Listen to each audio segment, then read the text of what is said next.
对，我们请我们亚非学院的王老师来回答，因为他和印尼的交流更加直接，更加密切。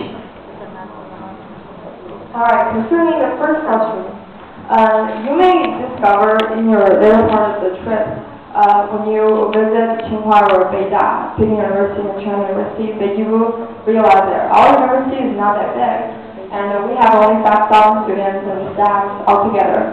But what is the common thing that we have with our universities, other very top universities in China, is that we all try to keep and preserve the tradition of China, and this is something we try to preserve and develop not only as a university but also among our students.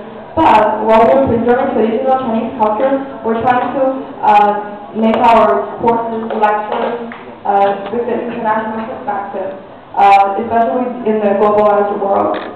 So that is the common thing that we have with our university. But what's the difference?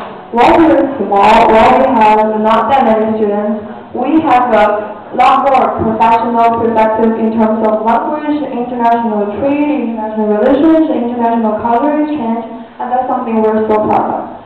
Again, remember, Credo for diplomats. So yeah, that was the first question. And second question, we'll have Ms. Wang from the Indonesia Minister to explain some of the things to us because she has to really understand it better. Yeah. 我是中文老师。我说英语 oke. Saya akan menjawab pertanyaan ini dalam bahasa Indonesia. Setahu kalian, universitas kami punya jurusan bahasa Indonesia. Setiap 4 tahun ada 16 sampai 20 lebih mahasiswa akan belajar bahasa Indonesia di sini. Tapi bukan setiap tahun ada, cuma per 4 tahun, 1 kelas.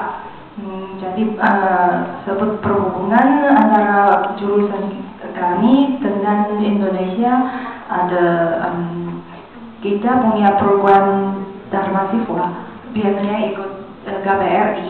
Kan setiap tahun KBRI ada program Dharma Siswa untuk mahasiswa-mahasiswa asing yang belajar bahasa Indonesia, dikirim ke Indonesia dibagi-bagi ke universitas di seluruh Indonesia, terus mereka bisa belajar bahasa, sastra, dan budaya Indonesia di universitas masing-masing.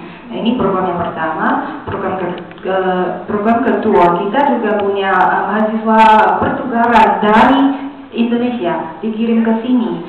Setiap tahun mungkin ada 4 atau 5 ya Pak Edi. 4 atau 5, ada yang dari kantor polisi, ada yang dari Universitas Indonesia atau Universitas Gadjah Mada kalau nggak salah ya. Terus